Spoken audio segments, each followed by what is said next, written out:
heart of where innovation, money, and power collide in Silicon Valley and beyond. This is Bloomberg Technology with Caroline Hyde and Ed Ludlow.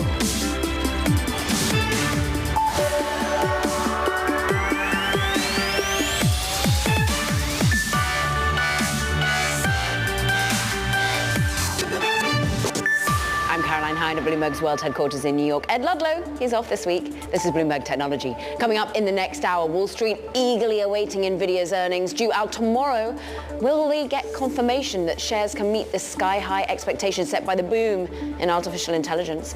Plus, Apple loyalists, well, they're making a U-turn on the Vision Pro. Some returning the device to get their $3,500 back. So is the headset truly the future? And Bitcoin, it climbs for 4 straight weeks, which means a record high could be in sight for the largest digital asset. We'll have more this hour.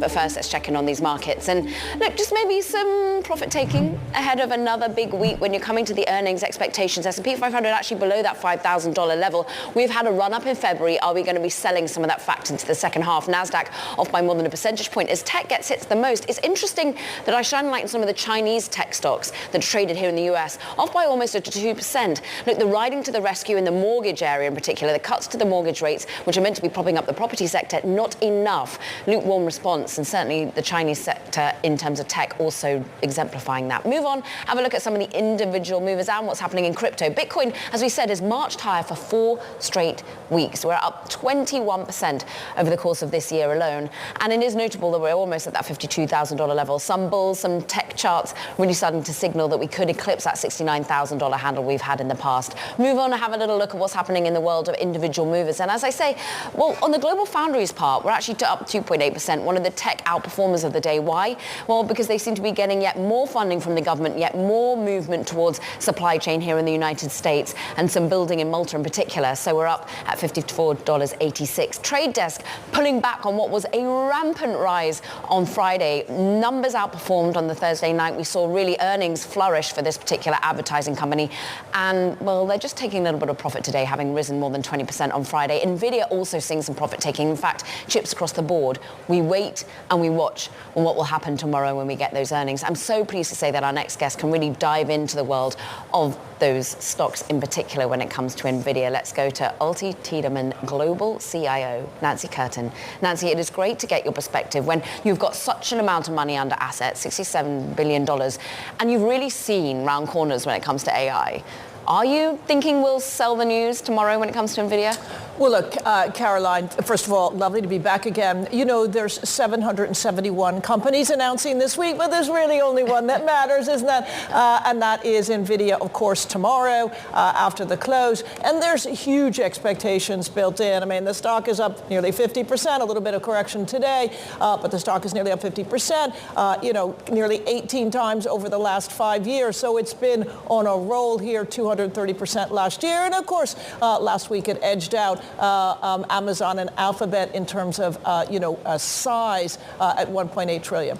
Expectations are high, Caroline. I think probably they'll deliver. Who knows, really? I have no insight into that. But what I can say is the demand for NVIDIA GPU chips seems insatiable at the moment. And I think it's going to be more about what Jensen says about the outlook, the growth, and the product lineup as opposed to what he actually delivers in the earnings. Are you anticipating that really Nvidia is a winners takes all kind of scenario, or do we see catch up with other chip makers being able to make inroads into GPUs?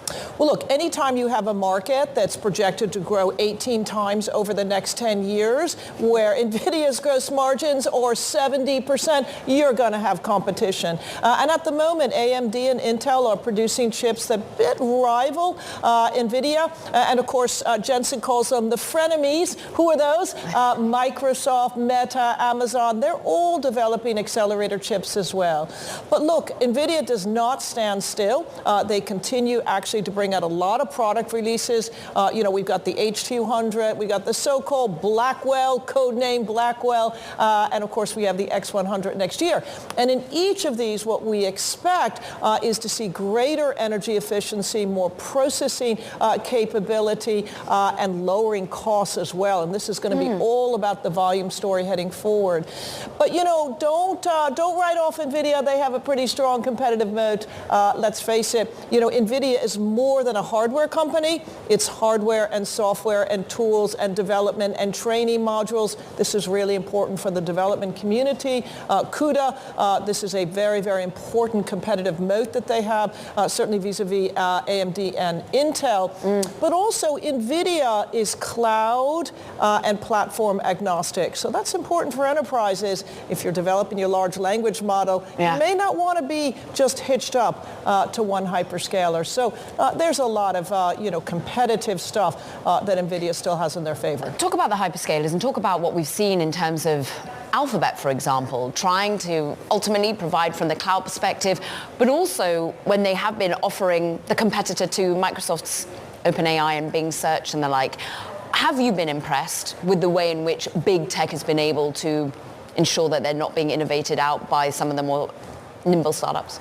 Well, I think it's really interesting, Caroline, is that the foundation level, the layer, the digital infrastructure, this is the home of big tech. These are billions of dollars. It's just so small expensive. tech, they can't compete, right? But I think what we're seeing is a really interesting trend, which is big tech and small tech working together. The poster child for that, of course, is Microsoft and OpenAI, and then you've got Amazon and Anthropic. But remember, last week we saw Nvidia reveal a whole bunch of investments in small technology. What's going on there? That's because they need each other. Small tech is not going to have the kind of capital to build the foundation level, but large tech needs the innovation coming from small tech, the training of models in particular complex areas such as pharmaceuticals, drug discovery, autonomous vehicles, ARM, this is AI on the edge. This is AI in everything we carry with us, our phones, our tablets, the meters at home, etc.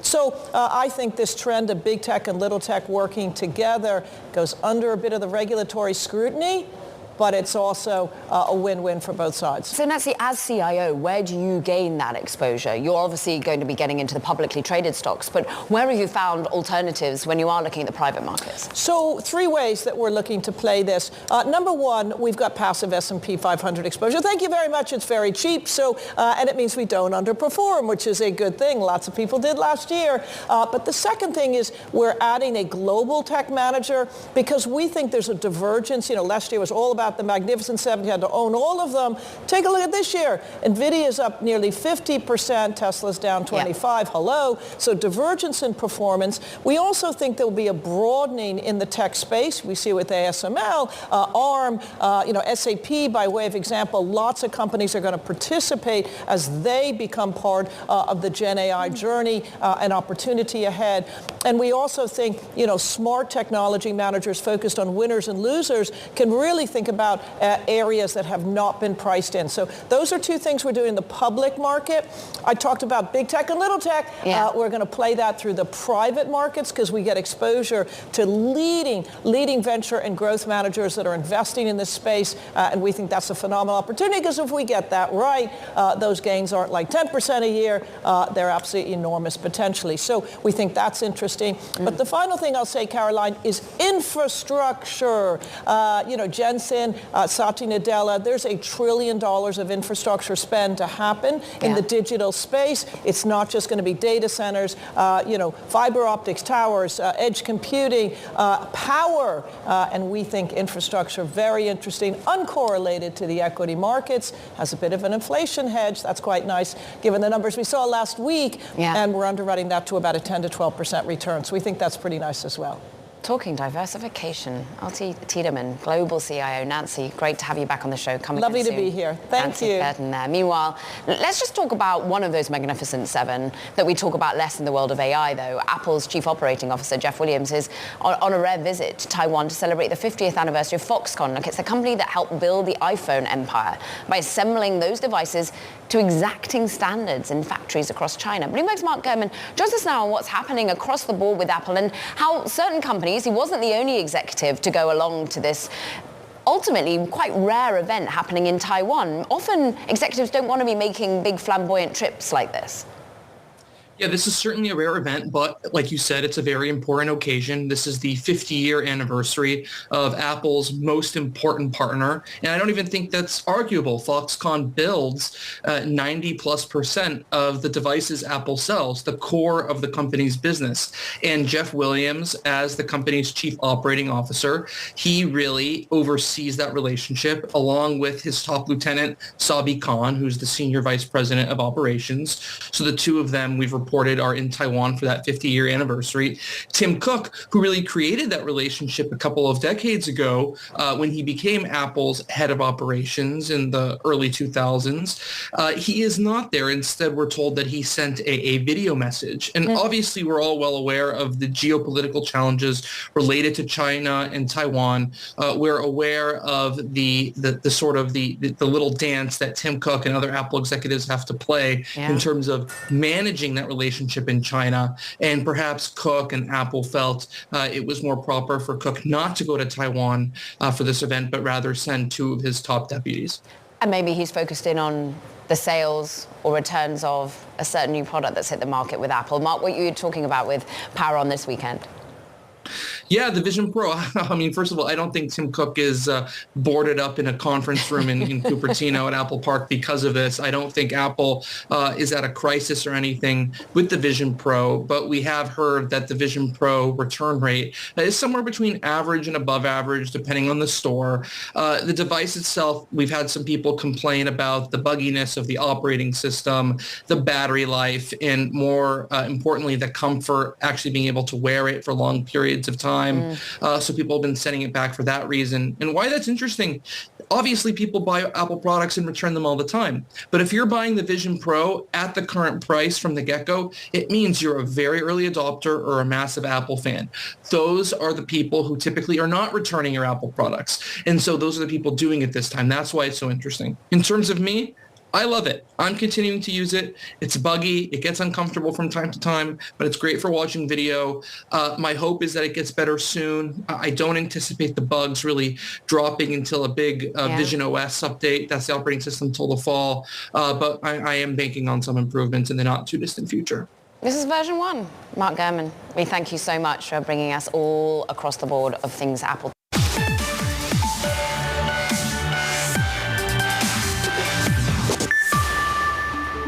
Bitcoin is the exit strategy. It is the strongest asset. So what we see right now is the Bitcoin has just emerged as a $1 trillion asset class. And it's alongside names like Apple and Google and Microsoft. But the difference between Bitcoin and the Magnificent Seven is Bitcoin's an asset class. It's not a company.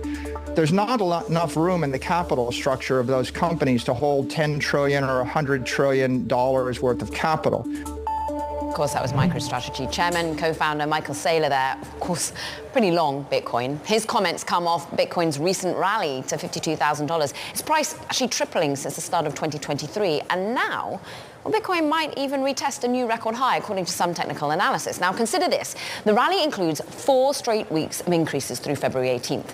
And according to data compiled by Bloomberg, in the past 5 years, the cryptocurrency has climbed on average almost 50% over 3 months after following a 4-week winning run. That would take Bitcoin to $78,000 or thereabouts. Now let's move away from just price points to get a read on where people are putting money to work in VC and flowing into the wider crypto space right now. Despite last year's downturn, the crypto-focused firm Hack VC has actually just managed to raise a $150 million fund dedicated to the digital asset industry.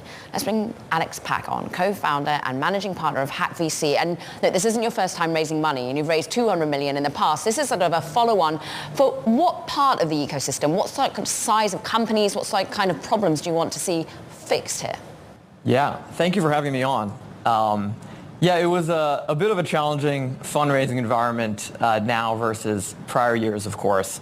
But for us, we're hyper-focused on early stage Web3 venture capital. I know Web3 also is maybe a word that isn't as common on this program than in the last few years. But the thing that excites us the most is basically this sort of duality in our industry, where on the one hand, we've been in sort of this prolonged bear market for a couple years, but we're starting to see all this upswing in terms of prices and surge of interest from the ETF inflows, regulatory clarity around the world. But the thing that excites us the most is that fundamental usage is still growing and still doing really well. So there's millions of people using blockchains and using Web3 around the world. DeFi and stablecoins are a real killer use case, so they're a highlight. And our job is to invest, and goal is to invest in sort of the infrastructure that's being built right now that can catapult these use cases to the mainstream over a multi-year period. It might surprise you to know that we do have the odd person on talking Web3 from time to time. A lot of them in your portfolios, or indeed some unicorns that you've backed in the previous years, Alex. The reason we turn to you is because you do have experience. You have backed some winners. I think of Avalanche. I think of what's happening with DYDX. I think of some of the protocols that you've been in, and indeed some of the intersections of Web3 and crypto and DeFi, and ultimately artificial intelligence. How are you thinking about access to compute now when you're backing companies like Crusoe Cloud or a Jasper AI when it comes to application of generative AI? Yep, it's a probably multi-trillion-dollar topic right now. So I think broadly where we are in the space is sort of like the mid-90s equivalent of where the internet was, is where we are in crypto today, which is to say like a lot of users and a lot of things happening, but the experience of using crypto is really poor from an infrastructure perspective. It's like slow, it's insecure, there's hacks happening all the time and thefts and things like that. And then the one that the area you're talking about, which I think is really huge too, is this question about how Web3 can help support AI and the reverse. What Web3 does really, really well is it provides like democratized access to, when it comes to Bitcoin or DeFi, it provides democratized access to financial services, and people around the world can get access to dollars and lending and things like that. But the other thing it does really well is democratize access to resources, right? And so one area that's really interesting in crypto AI specifically is this opportunity to basically provide AI compute, like GPUs, higher in the chip stack, to AI startups and AI developers around the world. That's something that blockchains are great at. There's already several multi-billion-dollar companies in the blockchain industry, like Crusoe Cloud, which is in our extended portfolio, and CoreWeave, a few others, that are basically they started as Bitcoin mining companies and they provided cheap compute, and it was also very climate friendly. You would get compute and energy. You would get energy from like in a very cheap way from Exxon and Chevron that was being wasted, and you would use it to provide power that would support like the Bitcoin ecosystem and mining. But now a lot of these companies are also providing AI compute, and it's democratized, so we can live in a world now, I hope, once it's successful, where it's not just OpenAI and Microsoft that hog all the AI compute and the GPUs. Some pivoting there and some app pivoting. Alex, it's great to have some time with you, of course, backed by Sequoia Capital, Fidelity, Mark Andreessen. It's great to have some time with you on the new fund, co-founder, managing partner over at Hack VC. Meanwhile, coming up, we're going to dive into all the news coming out of, another key VC player, SoftBank. Of course, with Vision Fund, we'll get into that. Meanwhile, watching shares of Ford. Now, keep an eye on the price points of EVs. We're talking Mach 3 here. We're talking about what's happening with Ford having to cut the cost, ultimately, of their Mustang version of the EV. And this is all as we see sales really being pulled back in EV, but also the supply really ramping up in terms of inventory. So Ford slashing the price of its electric Mustang, the Mach-E, after sales plunged. This is Bloomberg Technology.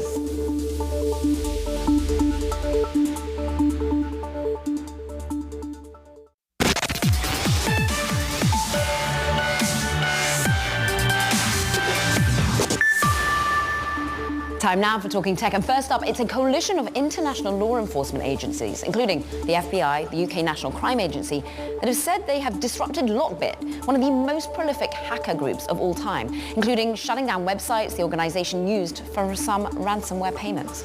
Meanwhile, EU regulators announced a formal investigation into TikTok's alleged failure to protect minors who use the video sharing platform, which could result in some heavy penalties for TikTok owner ByteDance.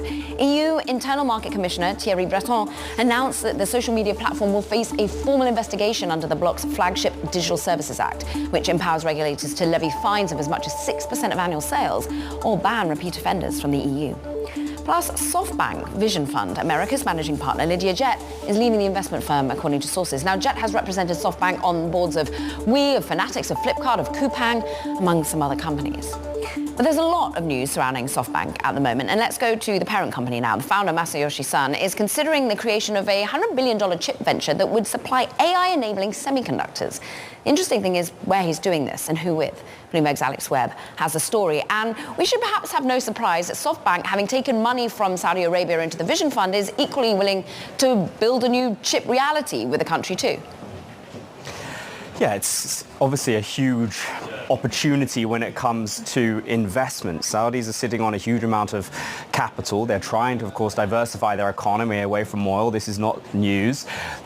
The fact is that you have to wonder whether the Saudis are once bitten, twice shy in terms of the money they put into the Vision Fund, and that fund didn't seem to deliver quite as much as it promised from day one. But at the same time, we are still seeing Saudi plow ahead with efforts to bolster their domestic manufacturing efforts. Whether this chip venture that Bloomberg sources report Masayoshi Son is exploring with some vigor, whether that forms part of it will be fascinating, given the requirements of to manufacture such a thing in terms of intellectual resources, people you need to actually set up these sort of fabs.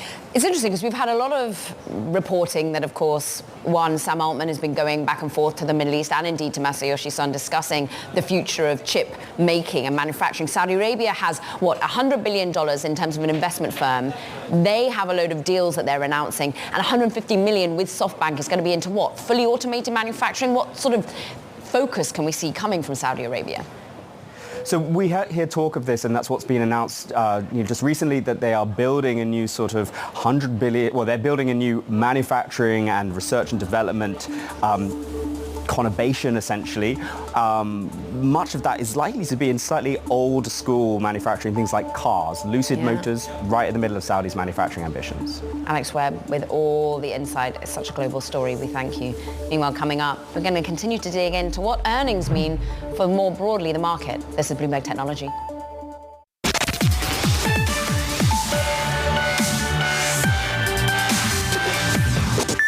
Welcome back to Bloomberg Technology. I'm Caroline Hyde in New York. Ed Ludlow, he's off this week. Let's get a quick check-in on these markets because we're seeing a little bit of profit-taking, perhaps as we anticipate Fed speak, as we anticipate Fed minutes come Wednesday, but also the micro is becoming macro here, and we're anticipating earnings from Nvidia. Wait with bated breath as to whether they can live up to the high expectations. NASDAQ is currently off by a percentage point. 10-year yield just down about 3 basis points. We're still trading in that 4.25, let's call it, on the 10-year for that sort of a handle. Bitcoin actually just coming down a little bit, but only a tiny bit, by 0.3%. We're still near that $52,000 level, having exceeded it recently. Move on and look at some of the micro pictures, because in fact, actually, across the board, it feels that we're seeing some profit taking today, whether it be in Nvidia as an individual name, off by 5.6%, but remember, it's tripled since the beginning of 2023 in terms of market capitalization. But the stocks more broadly, of course, the Philadelphia Semiconductor Index is actually seeing its worst day since the end of January, as we see just chip makers fall across the board. AMD's on the downside as well. The only one outperforming is Global Foundries after its recent deal to build more manufacturing here in the US.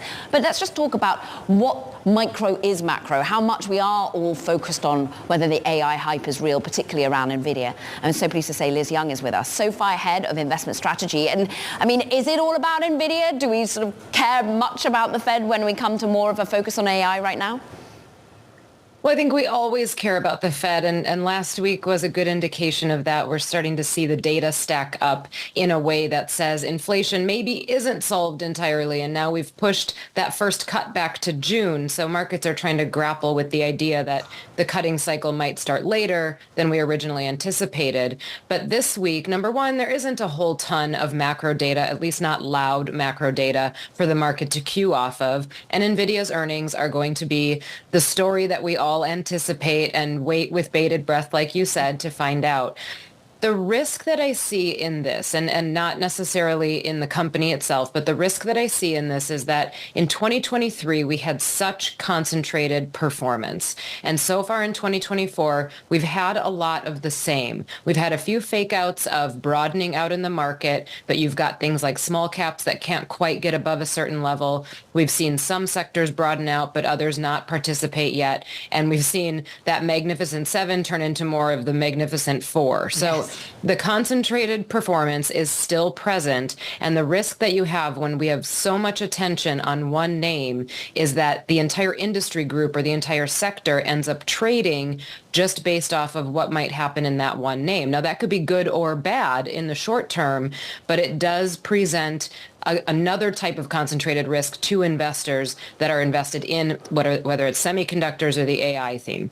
Okay, Liz, so being that diversification is basically everything, do you diversify within where AI can propel either its application in different industry groups or indeed the picks and the shovels? We were talking to Nancy Curtin a little bit earlier about ultimately the infrastructure spend that's going to happen here in the US, or do you have to get out of the sector and just seek diversification more broadly in other industry groups?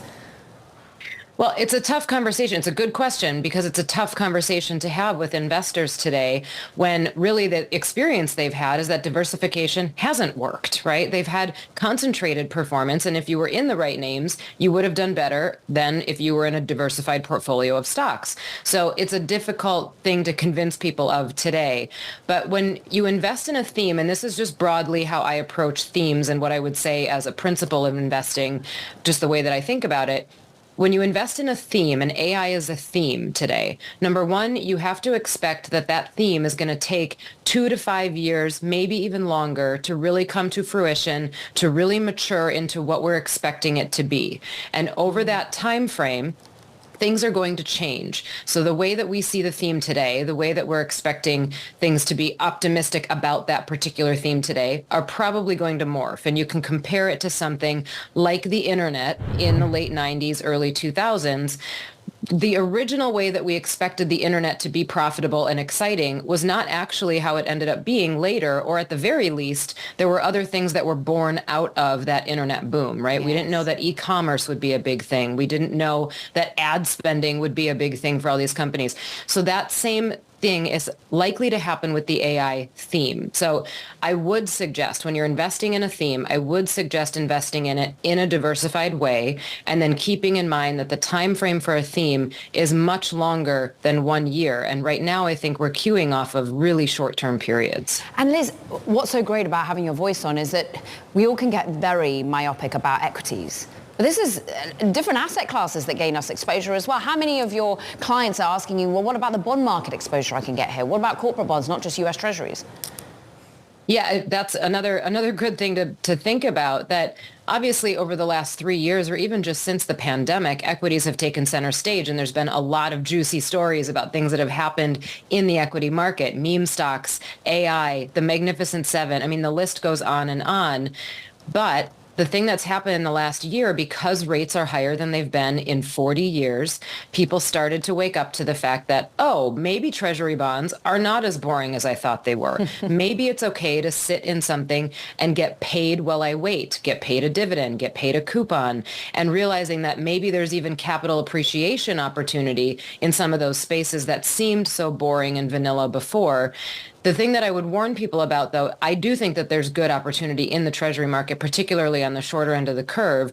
But I think yield volatility is here to stay for a while, especially while we sit through this period where we cannot figure out when the Fed is going to cut. And it continues to be more and more volatile every day. I'd also point to some of the relationships on days, at least in 2024 so far, the relationships aren't working the way that we would expect. Today, yields are down. The NASDAQ is also taking it on the chin. So are small caps. You'd usually expect the opposite. So there is still risk out there. Investors are obviously waiting and looking around a corner for something that might come out of left field and shock them. And I would tell people to invest with that mentality.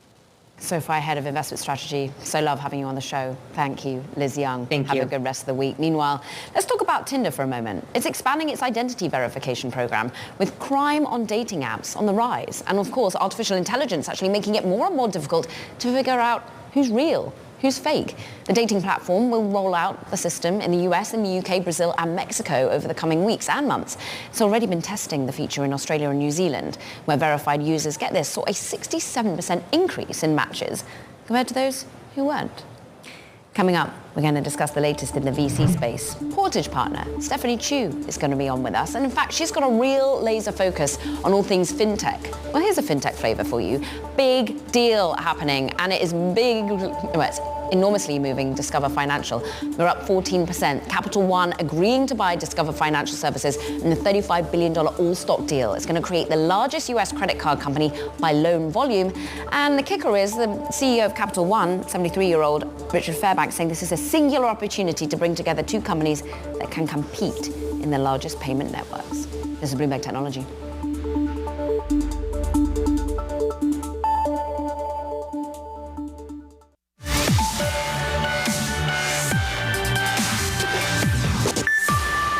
Time to turn to the VC space, starting with Andreessen Horowitz, because, well, this firm has upped the ante when it comes to lobbying in Washington to help the defense-focused startups it invests in particular. Now, last year, according to disclosures, the firm spent almost $1 million on lobbying, its first official spending on it, and easily the most paid out by a VC firm. Let's bring in Bloomberg's Anna Edgerton for more on this. And I love your story with Lizette because you go into the details of espresso martinis being sipped on branded glasses while they sort of talk with various lawmakers and their startups. Anna, what has Andreessen Horowitz been doing that's different from other venture?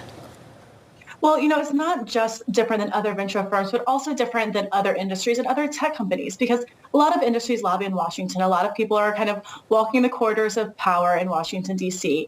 What's different about this is that it's not just the companies themselves that are developing those relationships with lawmakers, it's their financial backers. So you see this American dynamism practice from Andreessen Horowitz, really trying to kind of create a culture in Washington, D.C. that is optimistic about technology that will benefit their investments. So a really kind of interesting strategy from these companies' financial backers. And given the manifesto published across social media at the end of last year by Mark Andreessen, we should perhaps be unsurprising that he is really optimistic and probably slightly bored of all the hauling up in front of Congress of prior bets that he's made, particularly when it comes to social media and the like. But ultimately, what do they want out of these government discussions? Is it a lighter touch regulation? Is it an understanding of who the players are at this time that can make US more competitive in a new geopolitical landscape? Yeah, it's really a few things. They're almost, like I said, trying to create like a new culture in Washington, D.C. that's positive about technology. Seeing the so-called tech lash where you have lawmakers of both parties really being suspicious of some of the consumer brands like Google, Meta, Apple, and Amazon. But what we have now is kind of smaller, defense-minded startups in some cases, advanced manufacturing in other cases, companies that are actually building stuff, that are doing things, using technology, using innovation in a way that could benefit U.S. national defense and domestic economy. So that's really where Andreessen Horowitz has focused this American dynamism practice. And they're trying to kind of change the calculation in Washington that technology is not something to be regulated, something to be feared, something to be hauled in to Congress, like you said, to testify in front of committees, but it's something to be celebrated and something to be used as a national advantage. And that's something we see especially in relation to the competition with China and things like AI, quantum computing, some of these cutting edge technologies that will really shape the economy and the geopolitics of the future. And a healthy sprinkling of space too. Anna Edgerton, brilliant story. Go read it on Bloomberg.com. We thank you so much. Meanwhile, let's stick with the world of VC and perhaps, where regulators may or may not be playing when it comes to big M&A in the world of fintech. I'm pleased to welcome to the show Stephanie Chu for today's VC Spotlight. Partner at the fintech-focused VC firm Portage. You've got over $2 billion in assets under management. And boy, you must have woken up today and been like, Capital One and Discovery, this deal might get through. How is this going to shake up fintech investing and M&A more broadly in the space, do you think? I think this is a really exciting announcement because we've been waiting to see some big M&A news for a little while. I think this is going to be a big question mark for antitrust and the regulators around whether or not this deal will actually go through. But with the public markets being fairly closed for the last couple of years, the exit options from an IPO perspective have been pretty limited in the fintech space. So seeing a marquee acquisition in the incumbent area will certainly spur, I think, a lot of discussion on what the M&A opportunities will look like for fintechs going forward. And I hope it'll potentially bolster the market environment. And we're seeing this on top of a pretty good public markets run in early 24 and late 23. So we could see multiple exit avenues open up for startups this year. And what about also the competitive landscape and how it changes up? When I think of Capital One and Discover, I think of, well, what does that mean for Visa and MasterCard? But you must be thinking, okay, where do my portfolio companies gain an edge here? Where are they going to be needed? Where are they going to be necessary? Where can they disrupt? What areas are you trying to invest in at the moment? I think we've been spending a lot of time. Consumer credit, I think, has been a pretty no-go space for the last little while for VC investors, just given where the market environments have been and cost of capital and interest rates. I think that there are still really interesting investments to be made in that space. In the consumer space specifically, we've seen a number of large rounds like builds like Monzo get done in the past year or in the past quarter, really. And so I think that there will be hopefully some renewed interest on the consumer side. I think we've been talking to a lot of our financial services corporate clients, so banks, wealth managers, insurance companies, many of whom service, our portfolio companies actually service, and there's been a huge amount of interest in AI. So we're spending a lot of time looking at the intersection of financial services and some of the new advances in Gen AI. It's obviously very new. We're spending time in fraud, $10 billion of fraud, which is a record amount of fraud lost in 2023. Lots of new fraud vectors coming up with Gen AI as well. So an evergreen space that many of our corporate partners are interested in learning more about as well. Yeah. And then finally, in the wealth management space, the democratization of alternatives is an area that we're looking at quite a bit. It's interesting, of course, you mentioned Monzo, which is UK-based. You mentioned some of the other areas of the rounds that built here in New York. How are you seeing the talent growing and where it's growing from at the moment? Has there been some sort of regulatory arbitrage at all that you see globally? I'm not sure that there's been a huge... I actually think fintech has been a generally under-invested category in the past 2 years. I would say there was a big spike up and down, so I'm not sure that there's huge differences in where talent flows are going. I think certainly AI is the big story of the day, and so a lot of the talent that we're seeing want to work on problems related to AI. I do think we will see financial services oriented AI solutions where that is, I think, where we've seen a lot of really interesting new seed companies and many of our existing portfolio companies hiring for and or implementing new solutions in the AI space that leverage AI with existing tech stacks. We'll see how it impacts us, the user, as well, rather than just in support conversations with various chatbots. Stephanie Chu, just always so great to have your expertise on the show. Thank you, partner at Portage.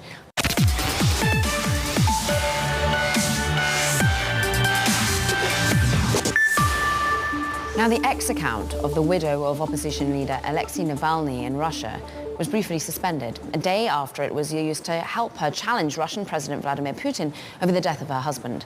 Now, in a video posted on her account on Monday, Yulia Navalnaya accused Putin of killing her husband as she announced that she was taking over Navalny's role as opposition leader after his death in a remote Russian prison colony on Friday. We want to talk about the roles and responsibilities of Elon Musk's platform right now, because this brief suspension comes just a week after the same platform published a full unedited interview of the Russian president with former Fox News host Tucker Carlson. Who else to discuss than our very own Kurt Wagner, whose book Battle for the Bird, which dives deep into the social media platform, is out today. He joins us now. And Kurt, all of this concern about the way in which X, as was Twitter, gained a new leadership, suddenly changed up basically most of its employee base. There were concerns about content moderation, first and foremost. How does these sorts of day-to-day headlines make you think about how it's occurring over there right now? Yeah, I mean, clearly this is something that they are struggling with to do at scale, right? I'm told that this particular suspension was done automatically. So it was both flagged automatically, suspended automatically, and then ultimately reversed after a human review. But again, these are the kinds of complicated sort of issues that these types of companies deal with. And it's sort of interesting because, of course, when Elon Musk was on the outside, this was the exact kind of thing that he might complain about, right? That he would say, hey, Twitter is being biased because they took this account down. And now he's on, the inside, and we're seeing that they're still struggling with the same kind of stuff. So I think this sort of just, highlights how difficult it is to do this content moderation at scale. I mean, your book really chronicles then Twitter's struggles with content moderation when it came to former President Trump as well. And I want to gauge your perspective of what you learned through that reporting out and writing and how it pushes us forward to potentially a runoff in an election here in the United States. Yeah, I mean, it's so interesting to think about, right? Because that was a huge portion of the company, like a huge part of the company's history was sort of this run up to the 2020 election, how they dealt with President Trump, how he used the service to, complain about the voting, complain about the election results and things like that. And ultimately, Twitter at the time ended up banning him, as we know. But President Trump is now back, right? And there's a new regime at X that has been very hands-off and basically said they don't want to enforce any of those types of things. So it'll be really interesting to see as we head into 2024. One, does former President Trump really start to use X more regularly? And if we get to a point where he starts to complain about the same stuff he did in 2020, right? A rigged election, for example, will X step in and do anything about it? And we know that was a huge deal, 4 years ago. I'm really fascinated to see if this is going to sort of play on repeat again and how they're going to handle it this time around.